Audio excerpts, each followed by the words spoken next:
Doctor साहब, हम बात करें शुरुआत की। बिल्कुल।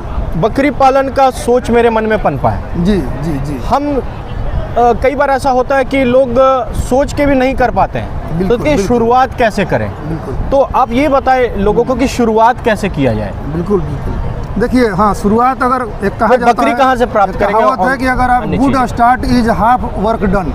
कहावत है, एक अच्छा स्टार्ट हमने कर लिया, समझिए कि आपका आधा काम हो गया, आधा से ज़्यादा। तो शुरुआत में आपको पहले तो नस्ल का चुनाव करना है कि किस नस्ल की बकरी से हम स्टार्ट करेंगे। हमारा ये जो बिहार राज्य है, यहाँ पर आपको ब्लैक बंगाल नस्ल की बकरी जो है सबसे उपयुक्त है।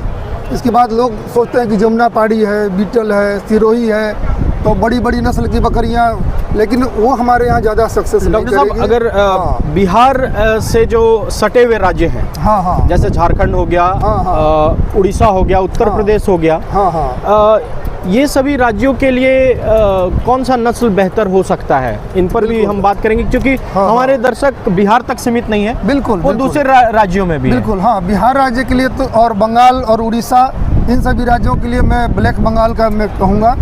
और बीटल नस्ल भी है, अगर बड़े नस्ल को पालना चाहते हैं बीटल नस्लों की तरफ आप जाइए। और यूपी वगैरह के क्षेत्र में सिरोही वगैरह काफ़ी अच्छा सक्सेस कर रहा है। तो उस क्षेत्र में, जिस क्षेत्र में आपका जो बकरी जहाँ सूटेबल है ना, आप उसी नस्ल का बकरी को पालिए। ये नस्ल का चुनाव पहला हो गया, ठीक है। डॉक्टर साहब, ये पूछना चाहेंगे, एक पूंजी, हाँ, पूंजी की बात अगर करें तो कितने से ये हम शुरू कर सकते हैं? बिल्कुल। मैं हमेशा लोगों को सलाह देता हूँ, अपने जो भी पशुपालक बंधु है, बकरी पालक बंधु है, कि कम से कम बकरी से आप स्टार्ट कीजिए। 20-25 बकरी से आप स्टार्ट कीजिए। कभी भी 100, 150, 200, 500 बकरी से कभी भी स्टार्ट नहीं करना चाहिए, क्योंकि अगर आप ऐसा करते हैं तो आप फ्लॉप कर जाएंगे, ठीक है। तो कुछ एक्सपीरियंस होना चाहिए आपको, एक्सपीरियंस आप धीरे धीरे लीजिए, उसके बाद आप संख्या अपने आप बढ़ती चली जाती है इसमें। डॉक्टर साहब, अगर किन्हीं के पास 25 बकरी खरीदने की उनके पास वो सक्षम नहीं है, तो उस बिल्कुल समय में वो क्या करें? बिल्कुल, राज्य सरकार इसके लिए अनुदान देती है।